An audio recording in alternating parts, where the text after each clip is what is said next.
The greatest sin they commit, you've got to start a story with a hypothesis. I mean, you're looking into something because you have a working hypothesis, but you have to give up that hypothesis if it turns out not to be correct, or if it's misleading in a major way. So I always worry about the journalist that calls me. They've decided what story they're working on, and all they're looking for is confirmatory evidence. So I call it quote shopping. They'll talk to me for 45 minutes hoping they get one quote that confirms their story and ignoring the other 43 minutes when I tell them things that should limit the story. So it's very natural. You know, you get time invested in it, you've got this working hypothesis, and you may have some people who have an interest in it feeding you a lot of material along that line.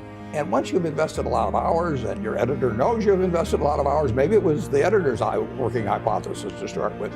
Now you got to go back and tell him he's wrong or her. I mean, there's a lot of momentum toward a bad story. There's a lot of momentum toward a good story too.